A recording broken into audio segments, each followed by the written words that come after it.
night started with tension already hanging in the air, like a storm cloud nobody was acknowledging. Emily had been pacing around the house for hours, trying on dress after dress, mumbling under her breath about how nothing looked right. When she finally settled on a red cocktail dress that hugged her figure a little too well, she turned to me with a half-smile. "What do you think?" she asked, spinning on her heel. It wasn't like her to care this much about what I thought. Emily was always confident, almost intimidatingly so, but tonight she seemed nervous. I told her she looked great because she did, but something about the way she waited for my answer, like it mattered, struck me as odd. The party was for her job, a big, annual blowout her company threw to celebrate the year's successes. I'd been to one before, years ago, and I knew the drill. Overly talkative coworkers, bad wine, and speeches that dragged on far too long. This time, I wasn't exactly thrilled to go, but Emily insisted. "Everyone's bringing their spouses," she said, her tone clipped. "It'll look bad if you don't come." So I went. The event was held at a swanky downtown hotel, the kind of place with glittering chandeliers and waiters in tuxedos passing around glasses of champagne. From the moment we stepped inside, Emily was a different person. Her nervous energy was gone, replaced with this effortless charm that seemed to draw everyone toward her. She flitted from group to group, laughing a little too loudly, touching people's arms just a little too much. I stayed on the sidelines, sipping a drink and watching her. She looked stunning, but something about the way she carried herself felt off. Not just tonight, lately. She'd been coming home late more often, her excuses vague and unconvincing. There was always some new client, some urgent project, some reason. She'd grown more defensive, too, snapping at me for the smallest things. But I wasn't stupid. I'd been holding back, telling myself I was imagining things, that I was being insecure. But there's a moment when your gut stops whispering and starts shouting, and tonight it was deafening. It happened midway through the night, during the CEO's endless speech. Emily was seated beside me, but her phone lit up on the table. She snatched it up faster than I could glance at the screen, muttering something about work emails. Her fingers danced across the keyboard, her expression tight. I watched her, trying not to make it obvious. "Everything okay?" I asked. "Yeah, just something I have to handle real quick," she said, not looking up. 5 minutes later, she excused herself, saying she needed to freshen up. I waited, staring at my empty glass, my stomach tightening with every passing second. She didn't come back. After 10 minutes, I got up to find her. The bathrooms were empty. The bar was crowded, but she wasn't there either. I walked through the ballroom, scanning faces, but there was no sign of Emily. Finally, I headed toward the cloakroom, figuring she might have stepped outside for air or something. That's when I heard it. Muffled laughter, low and intimate, coming from behind the partially closed door of the cloakroom. My heart raced, and every nerve in my body screamed at me to turn around and walk away. But I couldn't. I pushed the door open just enough to see inside. And there she was, Emily. She wasn't alone. Ryan, her coworker, was leaning in close, his hand on her waist. Emily was giggling, that high, breathless laugh she used to save for me. My chest tightened as I watched her lean into him, her lips brushing his ear as she whispered something. It wasn't what I saw, it was how it felt, like a knife twisting deep in my gut, tearing through everything I thought I knew. I stood there for what felt like hours, frozen, my mind racing with a million thoughts but unable to settle on a single one.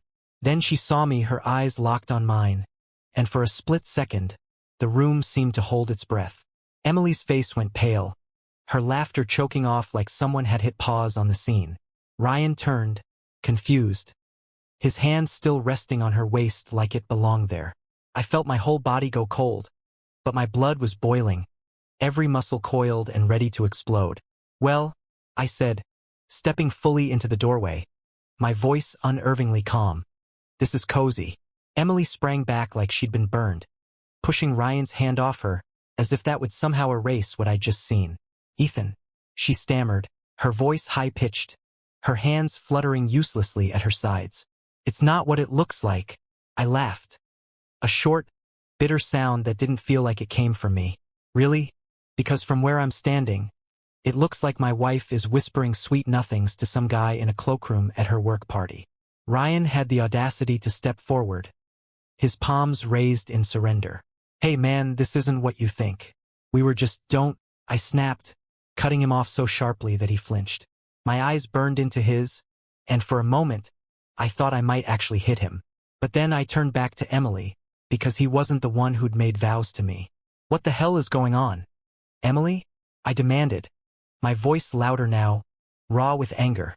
She looked like a deer caught in headlights, her mouth opening and closing as she struggled to come up with something. Anything that might get her out of this. Finally, she blurted, "We were just talking. That's all." "Talking?" I repeated, my voice dripping with disbelief. "In a cloakroom? With his hand on your waist? You expect me to believe that?" Her expression hardened, her panic shifting into something sharper, defensive. "You're overreacting," she said, crossing her arms over her chest. "I came in here to grab my coat, and Ryan followed me. It's not a big deal." Ryan, still standing there like an idiot, mumbled something about needing to leave and awkwardly slipped past me, disappearing into the hallway. I barely noticed. My focus was laser-sharp on Emily, who was now glaring at me like I was the problem. "Do you think I'm stupid?" I asked, my voice dropping low. "Do you really think you can spin this into something innocent?" She scoffed, rolling her eyes like I was being dramatic. "I don't know what you want me to say, Ethan. Nothing happened." My laugh this time was louder, angrier. "Nothing happened? Emily, I heard you laughing with him. I saw the way you were all over each other. Are you seriously standing here, lying to my face right now?" Her jaw tightened, and I saw a flicker of something in her eyes. Guilt, maybe, or fear.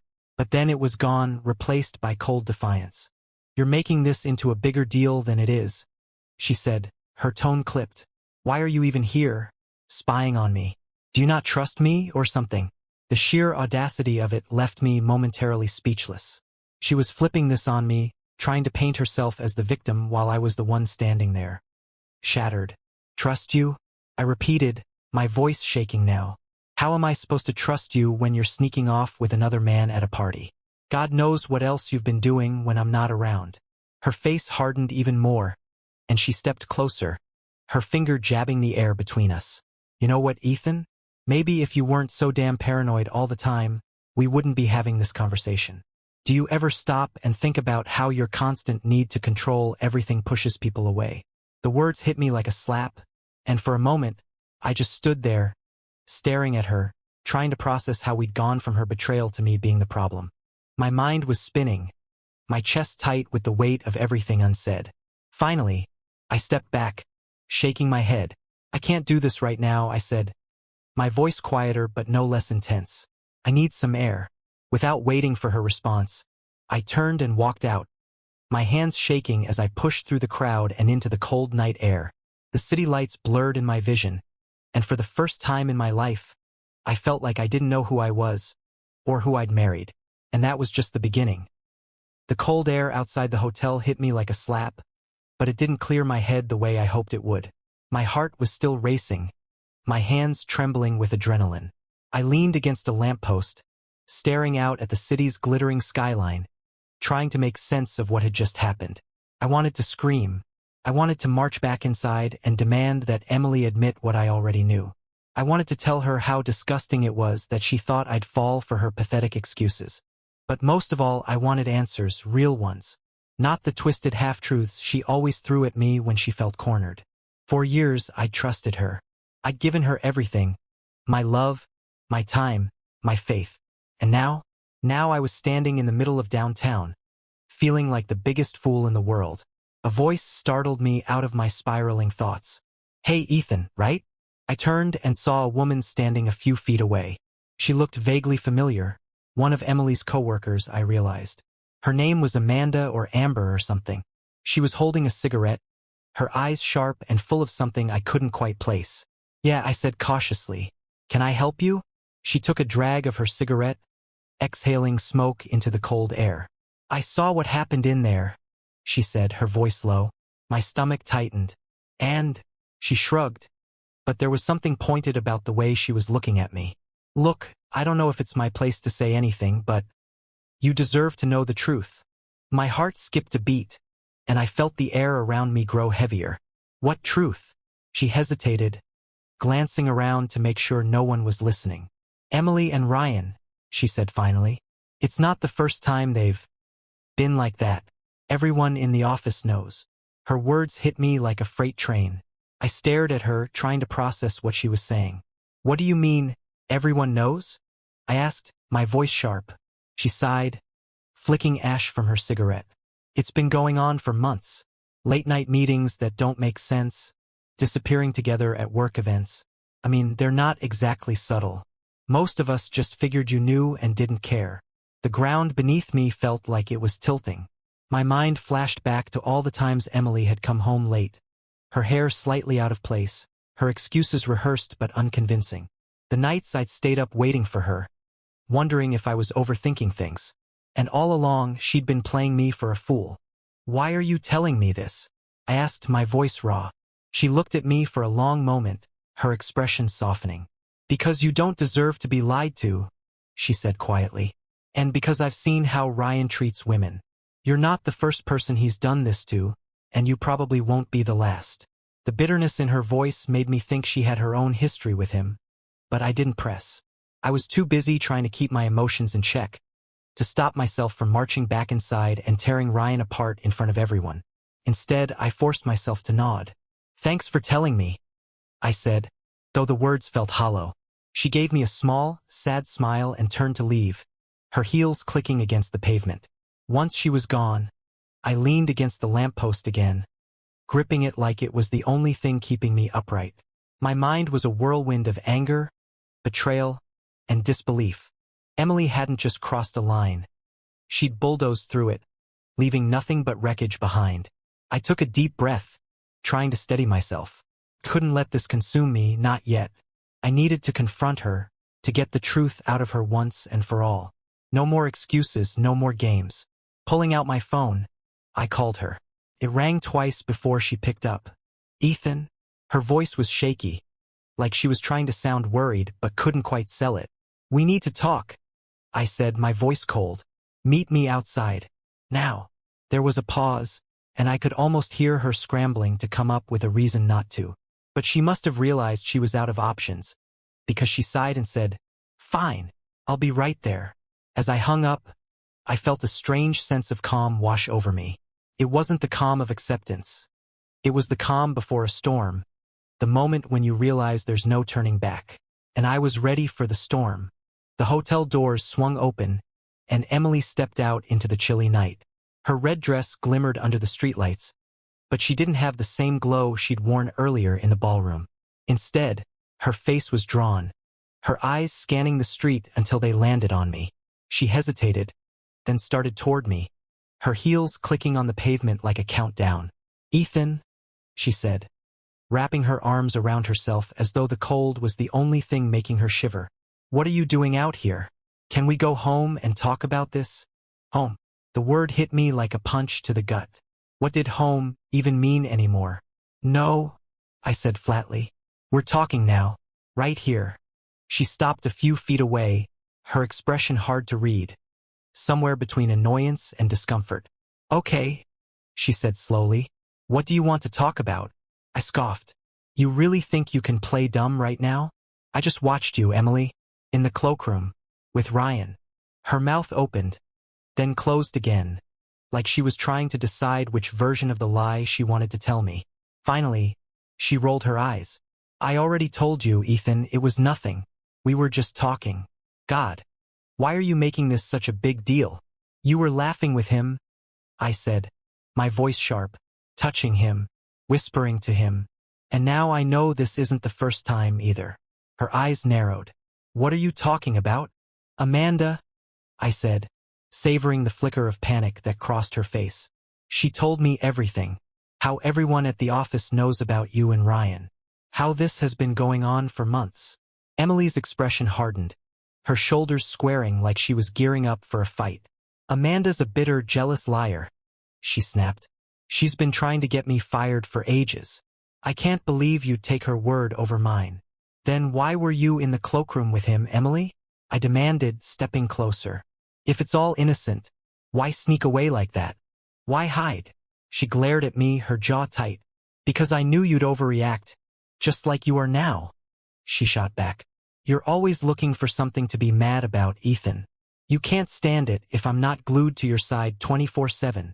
I blinked, stunned by the sheer audacity of her words. She wasn't just denying what had happened. She was turning it into my fault. This isn't about me, I said, my voice trembling with anger.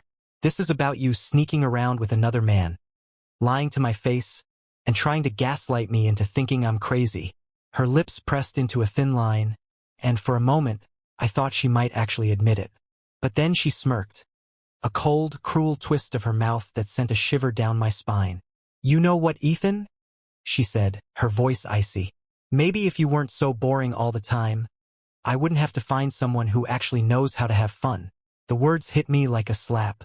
I stared at her, my chest tight, my breath coming in shallow bursts. She was standing there, unapologetic, blaming me for her betrayal like it was the most natural thing in the world. Wow, I said, my voice low. That's it then? You're not even sorry. She shrugged, looking away. I don't know what you want me to say. You've been distant for months, Ethan. Always working late, barely talking to me. Maybe if you'd paid more attention, this wouldn't have happened. I couldn't believe what I was hearing. The woman I'd loved, the woman I'd built a life with, was standing in front of me, tearing me apart piece by piece, and she didn't even care. This is unbelievable, I said, shaking my head. You're actually blaming me for your choices, for cheating on me. She rolled her eyes again, like the word itself was offensive. Oh, grow up, Ethan. Nothing happened. You're acting like a child. I felt something snap inside me, a dam breaking under the weight of everything I'd been holding back. Nothing happened? I said, my voice rising. You've been lying to me for months, sneaking around with Ryan, and now you're standing here, acting like I'm the bad guy? Do you even hear yourself? For the first time, her mask of indifference faltered. Her eyes flashed with something. Guilt, anger, fear. But it was gone as quickly as it appeared. I'm not doing this with you right now, she said, turning on her heel. Oh, yes, you are, I said, stepping in front of her. You don't get to walk away from this, Emily. Not this time. She glared at me, her lips curling into a sneer. What do you want me to say, Ethan? That I've been hooking up with Ryan? Fine. There. Are you happy now? Is that what you wanted to hear? Her words hung in the air, heavy and sharp, slicing through the night like a blade. I stared at her, the weight of her confession settling over me like a crushing wave. No, I said quietly, my voice trembling. That's the last thing I wanted to hear. For a moment, neither of us spoke. The city noise buzzed around us, distant and meaningless. Emily crossed her arms, looking away, while I stood there, feeling like the ground had been ripped out from under me. And then, with a coldness I didn't know I was capable of, I said, We're done, Emily. You can have your fun with Ryan. But you'll be doing it without me. Her eyes widened, her mouth opening to protest. But I didn't wait to hear what she had to say. I turned and walked away, my heart pounding, my mind racing. I didn't know where I was going, but one thing was clear. I couldn't stay. That I walked through the city streets, the cold biting at my skin, but I barely noticed. My mind was racing, replaying Emily's words over and over like a cruel loop I couldn't escape. Maybe if you weren't so boring, if you'd paid more attention, nothing happened. Fine, I've been hooking up with Ryan. Are you happy now? The finality of it hit me harder with every step. 7 years together, and she'd thrown it away like it meant nothing. Like I meant nothing. I don't know how far I walked. Blocks, maybe miles. But eventually, I found myself in front of a 24-hour diner, its neon sign buzzing faintly. It wasn't home, but at least it was somewhere. Somewhere I could sit, think, and maybe feel something other than the burning ache in my chest. Inside, the place was almost empty. A lone waitress leaned against the counter, scrolling on her phone, while an older couple sipped coffee in a corner booth. I slid into a seat near the window, staring blankly at the laminated menu without reading it. When the waitress came over, I ordered black coffee and a plate of pancakes. Comfort food for a man who felt like his world had just collapsed. As I waited, my phone buzzed. I pulled it out and saw her name on the screen. Emily. For a long moment, I just stared at it, my thumb hovering over the decline button. Part of me wanted to answer, to let her explain, to see if she'd even try to salvage what little was left between us. But another part of me, the part that had been burned one too many times tonight, knew better. I let the call go to voicemail. She didn't stop. Another call, then a text, then another. "Ethan, we need to talk. You're being dramatic. Come home. You're seriously going to ghost me? After everything we've been through? Fine. Stay out all night. See if I care." The last one made me laugh bitterly, though it hurt more than I wanted to admit. The sheer audacity of her, still trying to turn this around on me, like I was the one at fault, like I was the one who'd betrayed her. The coffee arrived, steaming and bitter, but I drank it anyway. I needed something to ground me, something to fill the gnawing emptiness inside. The pancakes came next, but I barely touched them. My appetite had disappeared, leaving only the ache behind. I thought about calling someone, my best friend, my brother, anyone, but I couldn't bring myself to say the words out loud. Emily cheated on me, felt too raw, too real, like saying it would somehow make it permanent. Instead, I stared out the window, watching the occasional car pass by, wondering how the hell I'd ended up here.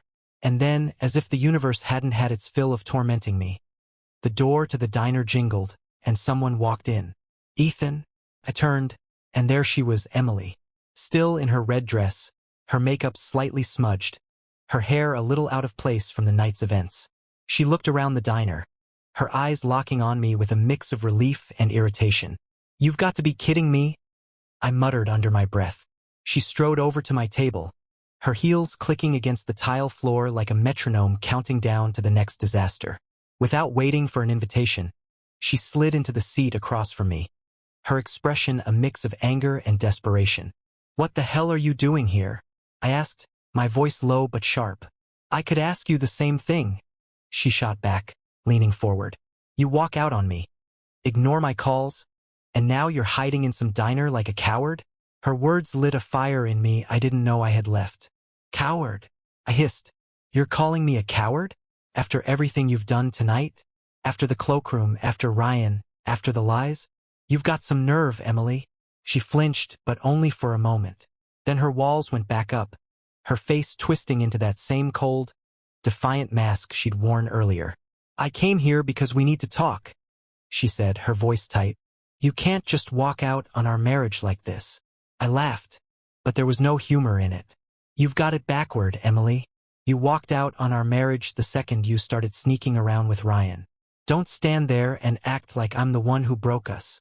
Her face flushed, and for a moment I thought she might actually apologize. But instead, she leaned back in her seat, crossing her arms. "You're not exactly innocent in all this, Ethan," she said coldly. "You've been so wrapped up in work, in your own little world, that you barely noticed me anymore. What was I supposed to do?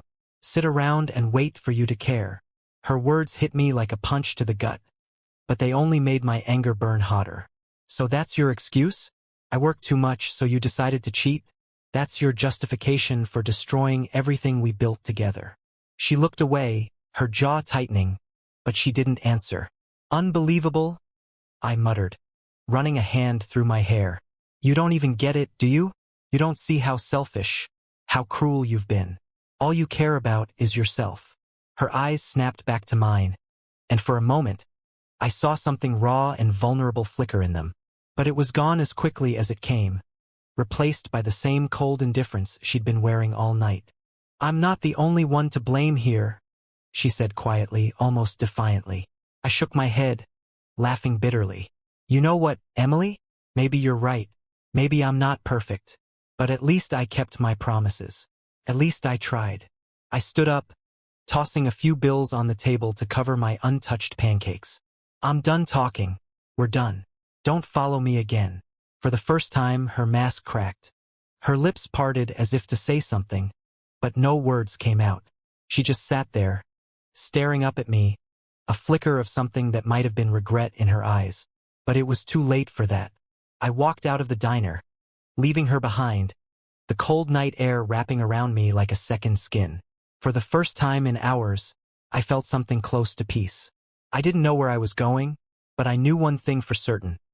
I wasn't going back, that I didn't go home that night. The thought of stepping into the house I'd shared with Emily, of seeing her things, her presence lingering in every corner, made my stomach churn. Instead, I drove aimlessly for hours, the city's empty streets blurring past me as I tried to piece together what my life had become. It was almost dawn when I finally parked outside my best friend's apartment.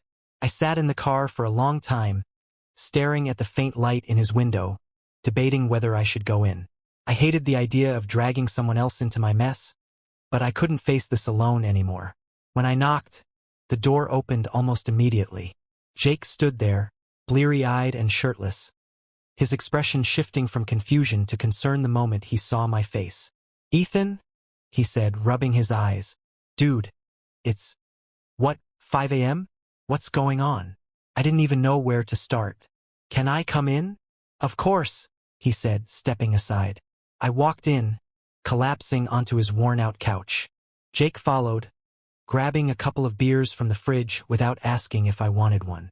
He handed me a can and sat across from me, waiting. "She cheated on me?" I said finally, the words tasting bitter in my mouth. Jake's face darkened. "Emily?" he asked, as if there was any other possibility. I nodded, and for the next 10 minutes, the story spilled out of me in a rush. The party, the cloakroom, Ryan, her deflection, her coldness. By the time I was done, Jake looked like he wanted to punch a hole in the wall. "Man, that's insane," he said, shaking his head. "I knew she could be a bit of a handful sometimes, but this? She's lost her damn mind." "She blamed me," I said, laughing bitterly. "Said I was too boring, too distant. Like that justifies what she did." Jake cracked open his beer, taking a long swig before answering. "That's textbook, man.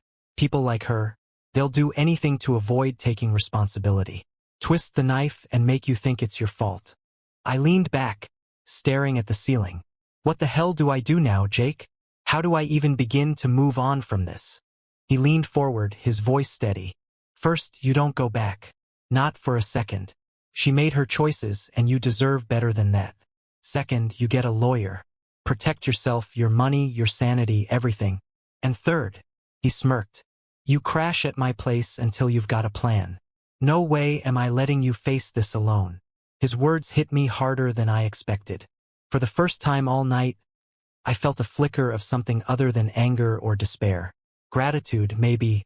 "Thanks, man," I said quietly. "Anytime," he said. The next few days were a blur of phone calls, meetings, and hard conversations. I called a divorce lawyer first thing Monday morning, laying out the situation as calmly as I could. She listened carefully, asking pointed questions about our finances, our assets, and whether or not I thought Emily might try to make things messy. "Messy?" I repeated, the word tasting strange in my mouth. "I don't think she cares enough to bother." The lawyer raised an eyebrow. "Don't underestimate her, Mr. Carter. Divorce can bring out the worst in people." She wasn't wrong. Emily's reaction when I told her I'd filed for divorce was a masterclass in manipulation. At first, she was defiant, scoffing at the idea that I'd actually go through with it. "Oh, come on, Ethan," she said, rolling her eyes. "You're not seriously ending our marriage over one stupid mistake." "Stupid mistake?" I shot back. "Is that what you call months of sneaking around behind my back?" She shrugged, her tone dismissive. "It wasn't like that." I laughed bitterly. "Then what was it, Emily? Enlighten me." When her excuses didn't work, she shifted tactics. Suddenly, she was the victim. She cried, begged me to reconsider, swore she'd change. "Ethan, please," she said, tears streaming down her face. "Don't throw everything away. We can fix this. I'll do anything." But I'd seen behind the curtain, and I wasn't falling for the act. "You already threw it away," I said, my voice cold. "I'm just cleaning up the mess." The final straw came when she showed up at Jake's apartment one evening, pounding on the door until we let her in. She was a wreck, makeup smeared, her hair a mess, but her eyes burned with fury. "You're staying here?" she spat, glaring at me. "Really?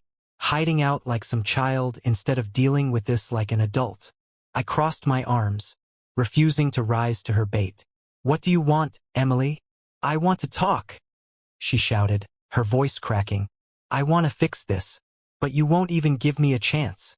Jake stepped in before I could respond, his voice calm but firm. "You need to leave, Emily. Now." She turned on him, her anger spilling over. "This is none of your business, Jake. Stay out of it." "It became my business the moment you decided to hurt my best friend," he shot back. "So I'll say it again, leave. Now." She looked back at me, her eyes pleading. "Ethan, please." I shook my head. "It's over, Emily. Go." For a moment, I thought she might try to push further. But then her shoulders sagged, and she turned to leave. As she walked out the door, I felt a strange mix of emotions. Relief, anger, sadness. But most of all, I felt free.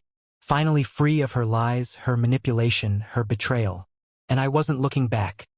The first morning after filing for divorce, I woke up on Jake's couch to the sound of his blender whirring in the kitchen. The smell of coffee drifted into the living room, and for a brief moment, I felt something close to normalcy. But then reality set in. My marriage was over. My life, at least the one I thought I'd been building with Emily, was gone.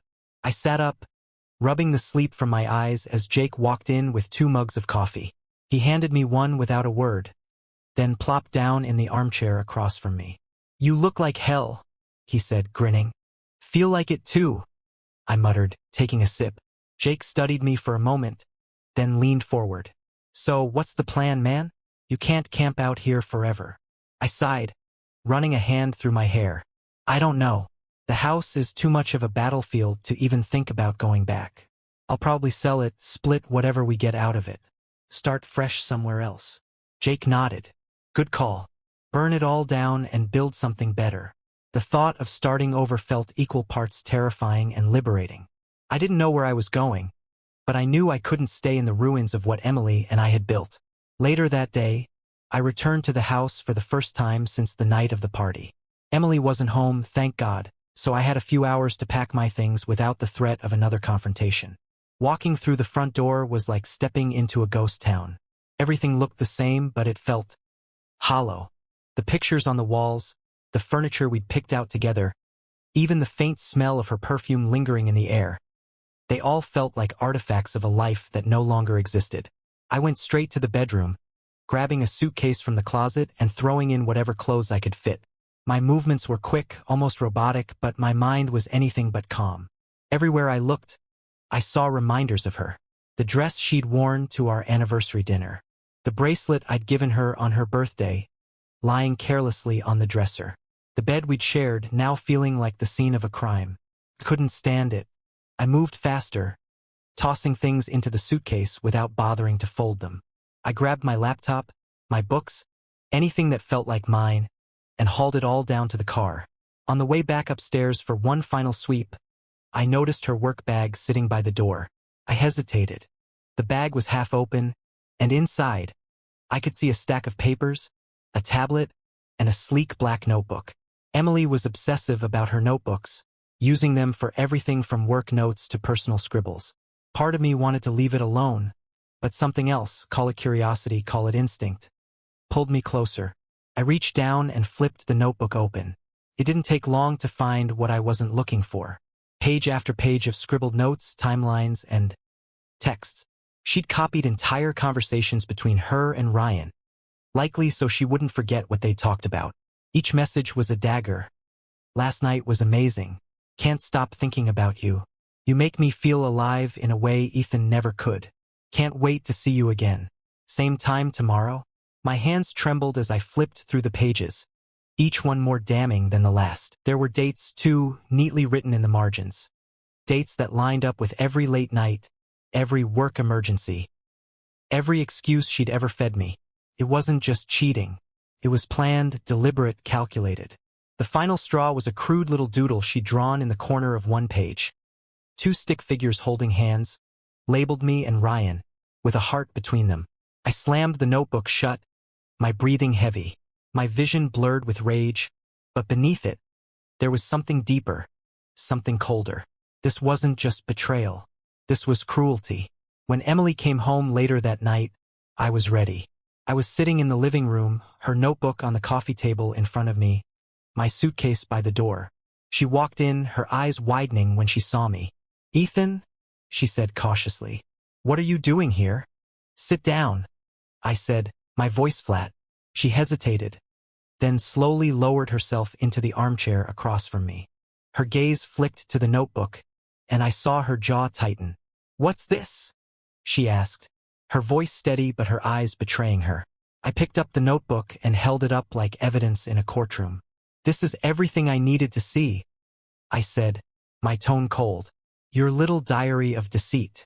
Your love letters to Ryan. Your dates." Her face flushed, and for a moment, she looked genuinely scared. But then she straightened, her expression hardening. "You went through my things? Don't even try it," I snapped. "Don't you dare make this about me. You wrote it all down, Emily. Every lie, every betrayal, every disgusting little detail." She opened her mouth, but I cut her off. "Do you have any idea what it feels like to read this? To see, in your own words, how little I meant to you? How much of a joke our marriage was to you? Ethan, it's not like that. Don't." I slammed the notebook down on the table, making her flinch. "Don't insult me by pretending this wasn't exactly what it looks like. You're not sorry, Emily. You're only sorry you got caught." Her lips pressed into a thin line, and for a moment, I thought she might argue. But then she sighed, her shoulders sagging. "You're right," she said quietly. "I'm not sorry." The admission hit me like a punch to the gut, but it didn't surprise me. "Not anymore. I'm done," I said, standing up and grabbing my suitcase. "You can keep the house, the furniture, the memories. I don't want any of it. But don't think for a second I'm walking away empty-handed. My lawyer will be in touch." She didn't say a word as I walked out the door. This time, I didn't look back. Leaving the house for the last time was supposed to feel like a release, but as I drove away, the weight of everything settled onto my chest like a cinder block.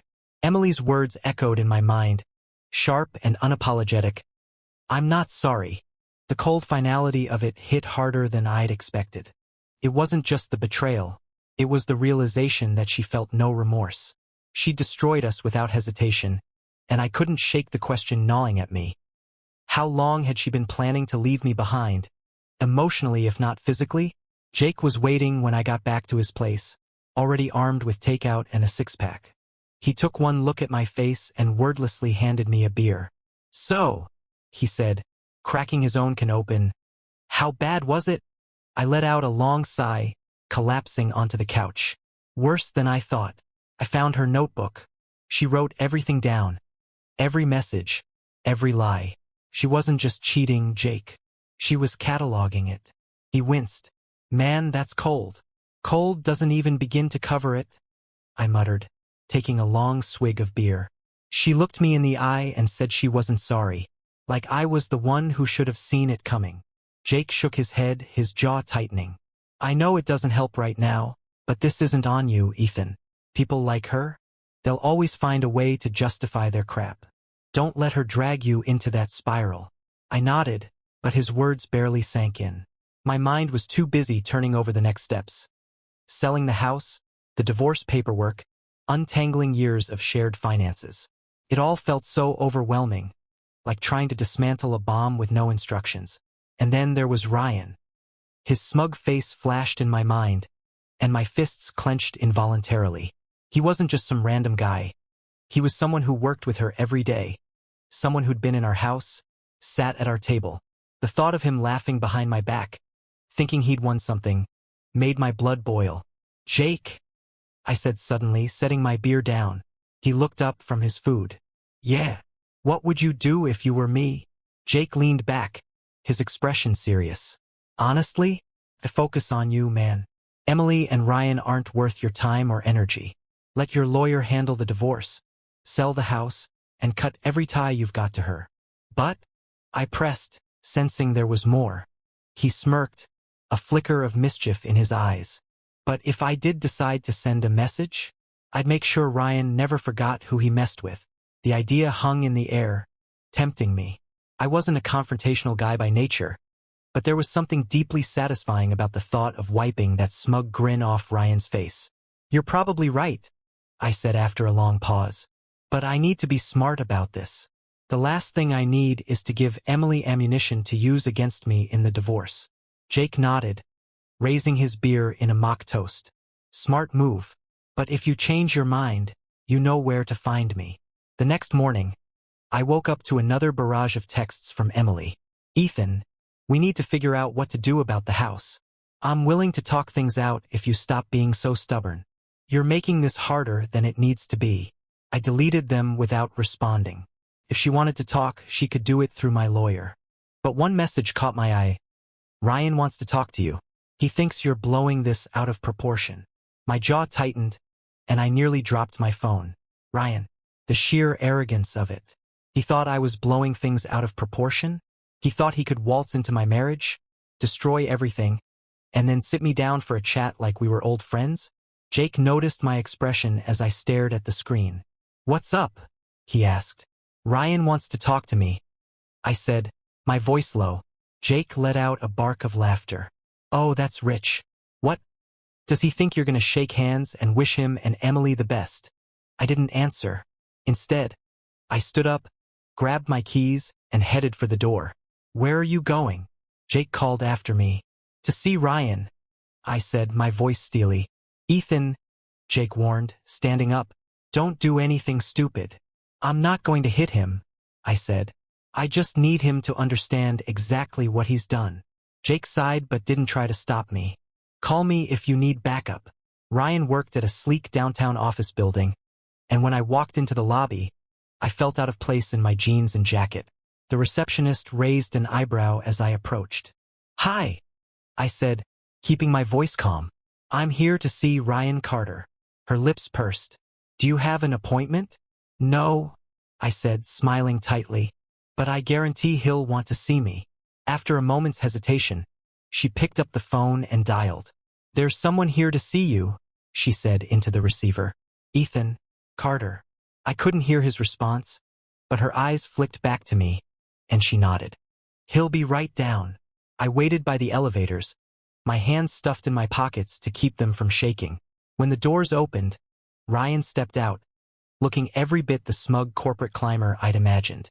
His suit was perfectly tailored, his hairstyle just so, but his confidence faltered when he saw the look on my face.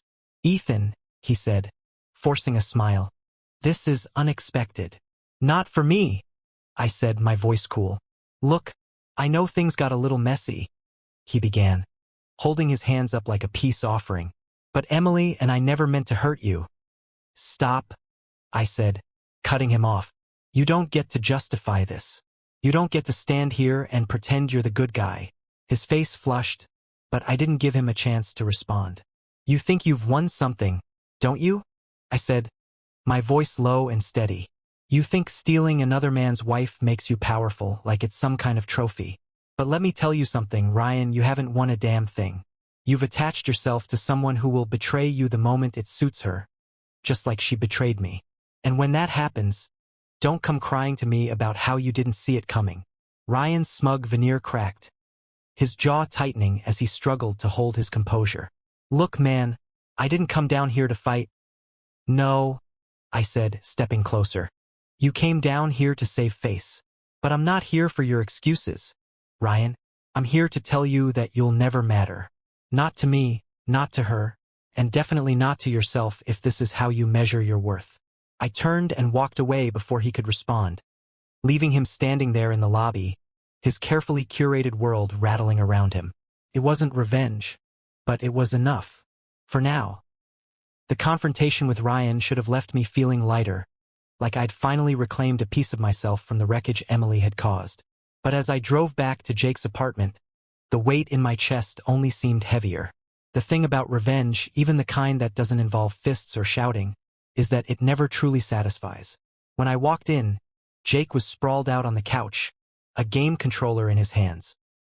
He glanced up at me, his face a mix of curiosity and concern. Well? He asked. I dropped my keys on the counter and sat down heavily in the armchair. He tried to play it off like he didn't mean to hurt me, I said, shaking my head. Like he and Emily were just victims of circumstance. Jake scoffed. Classic. And And I let him know exactly what he'd done, I said. No yelling, no punches, just truth. Jake grinned, setting the controller down. Good for you, man. Bet he didn't see that coming. Maybe, I said, leaning back, but it didn't change anything. Emily's still Emily, and he's still a smug idiot who thinks he's untouchable. Jake nodded slowly, his expression turning serious. You're right. It doesn't change them. But it's not about them, Ethan. It's about you. Getting closure. Taking control back.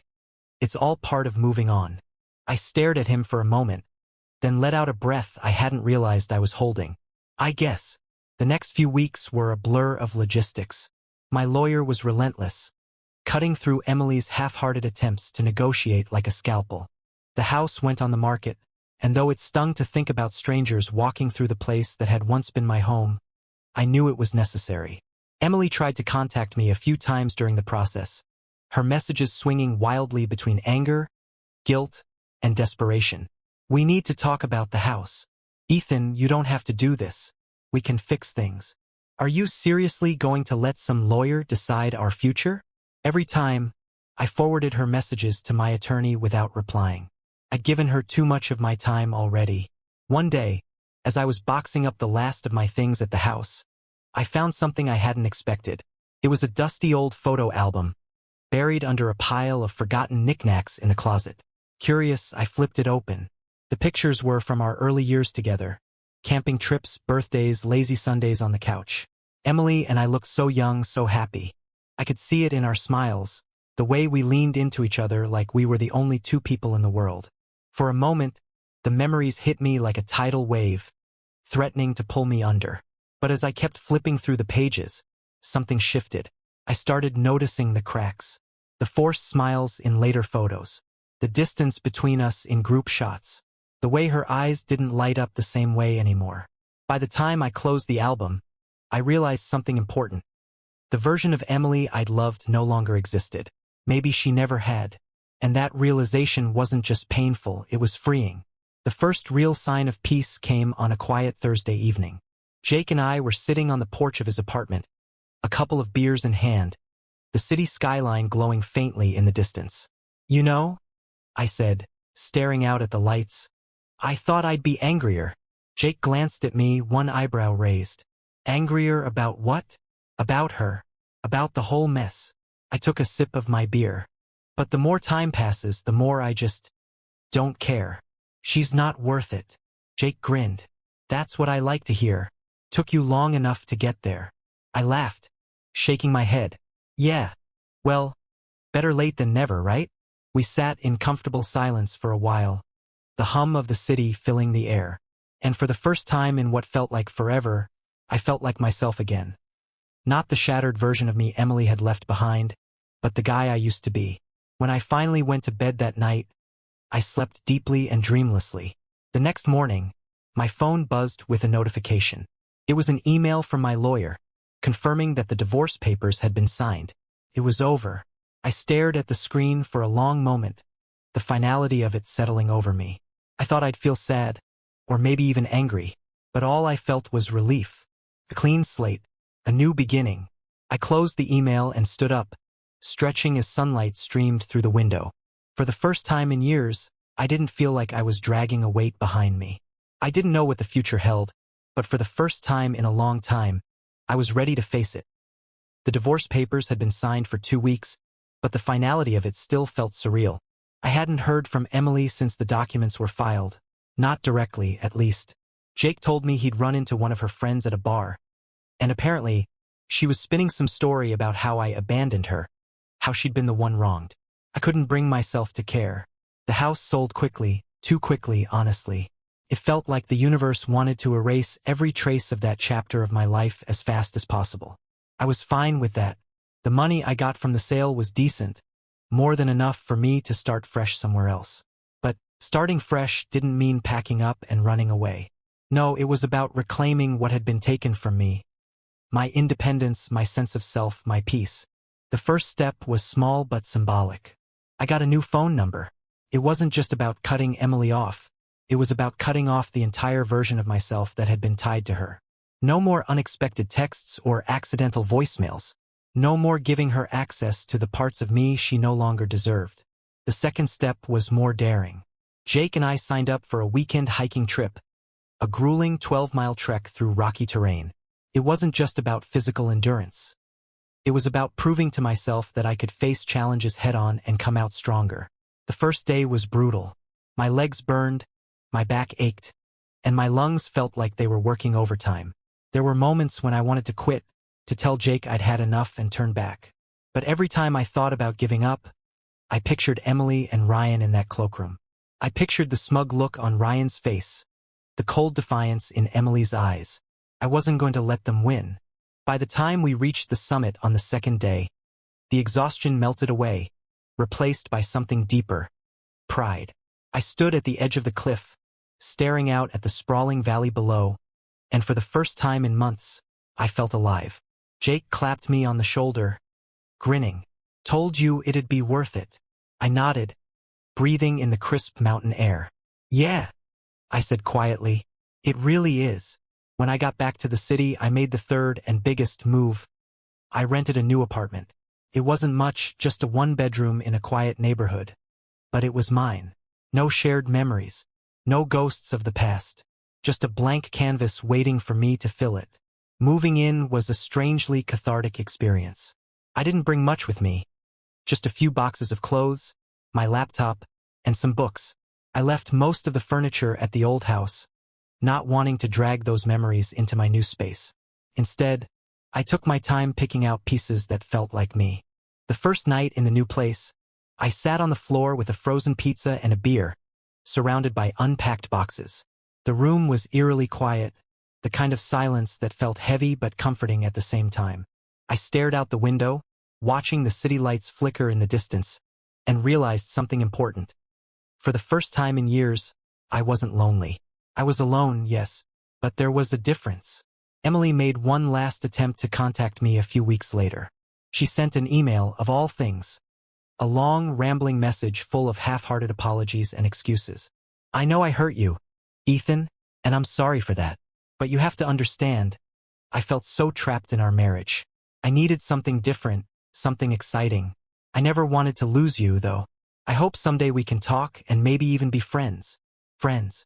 The sheer gall of it made me laugh out loud. I didn't reply. I didn't need to. There was nothing left to say. Nothing she could offer that would make me give her another piece of myself. Instead, I deleted the email and blocked her address. Felt like closing a door. The weeks turned into months, and slowly, the pieces of my life started falling into place. I threw myself into work, but not in the way I had before. This time it wasn't about distraction or escape. It was about building something for myself, something I could be proud of. I reconnected with old friends, the kind of people I hadn't seen in years because I'd been so consumed by my marriage. We went out for drinks, played pool, talked about everything and nothing. And then, one night, I met someone. Her name was Claire. She wasn't flashy or overly confident like Emily had been. She was warm, genuine, the kind of person who made you feel at ease just by being around her. We started slow. Coffee dates turned into long walks, which turned into late-night conversations that stretched until dawn. She never pried about my past, never pushed me to share more than I was ready to. And for the first time, I felt like I could be myself with someone. Looking back now, it's almost hard to believe how far I've come. The anger, the betrayal, the heartbreak. It's still there, buried deep, but it doesn't control me anymore.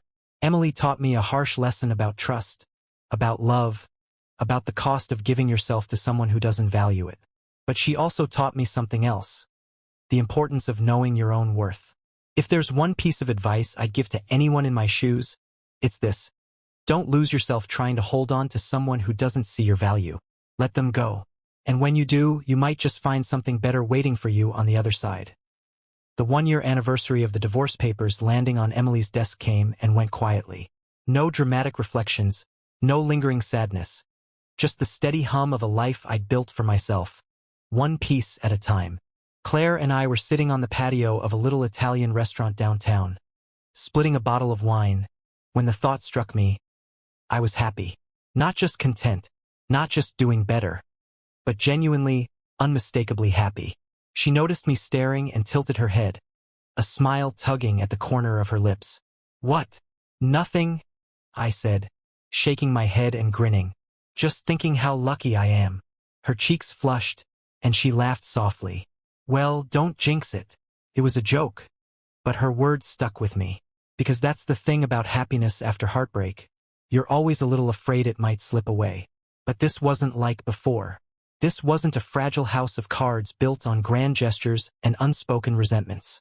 This was real, built on trust, laughter, and the quiet comfort of knowing you're with someone who values you for who you are. After dinner, we walked through the park, the city lights shimmering in the distance. Claire slipped her hand into mine, her touch grounding me in a way I hadn't realized I needed. "So," she said after a while, her tone playful, "are you ever going to tell me the full story about your ex?" I chuckled, shaking my head. "You don't want to hear it. It's a long, messy saga." "Try me," she said, nudging me with her shoulder. I hesitated. For months, I'd avoided diving too deeply into that part of my past, afraid it might taint the clean slate I'd found with Claire. But maybe it was time. "Well," I began, exhaling slowly. "It started with a corporate party and a cloakroom." Her eyebrows shot up. "Oh, this is already good. Keep going." As I told her the story, I found myself laughing at parts that once felt like daggers to the heart. The cloakroom confrontation, the notebook, the pathetic attempts Emily made to justify herself. All of it felt distant now, like it had happened to someone else. When I finished, Claire was quiet for a moment, her thumb tracing lazy circles over the back of my hand. "You've been through a lot," she said softly. "Yeah," I admitted, "but I wouldn't change it. Not now." Her eyes met mine, curious. "Why not?" "Because it got me here," I said simply. She smiled, leaning her head against my shoulder. "You're a good man, Ethan. She didn't deserve you." For the first time, I didn't feel the need to argue or qualify her statement. I just let it be. Life didn't magically become perfect after that. There were still challenges. Stress at work, days when I felt the weight of the past creeping back in. But now I had the tools to face it. I'd learned how to set boundaries, how to recognize my own worth, and how to prioritize the things that truly mattered. And Emily? She became little more than a footnote in my story. A chapter I'd closed and shelved, never to revisit. I never found out what happened between her and Ryan. Whether their fling fizzled out or they stayed together didn't matter to me anymore. All I knew was that I was free from the lies, the manipulation, the constant second-guessing. One evening, months later, I got an unexpected email. It was from Emily. I stared at the subject line, "Can we talk?" For a long moment, debating whether to open it. Against my better judgment, I clicked. The message was short, almost painfully so. "Hi, Ethan. I know I'm probably the last person you want to hear from, but I just wanted to say I'm sorry. For everything. I didn't realize how much I was hurting you at the time, and I can't undo the past, but I hope you're doing well. You deserve to be happy." I sat there, rereading the words, waiting for some kind of anger or sadness to rise up in me. But it didn't. Instead, I felt nothing. Not bitterness, not resentment, just a quiet sense of closure. I didn't reply. There was no need. I closed the email, shut my laptop, and walked over to the window. The city stretched out before me, alive and full of possibilities. Claire called from the other room, asking if I wanted to watch a movie. "Be right there," I said, smiling to myself. Emily's chapter was over. My story had moved on, and for the first time in years, I was exactly where I was meant to be.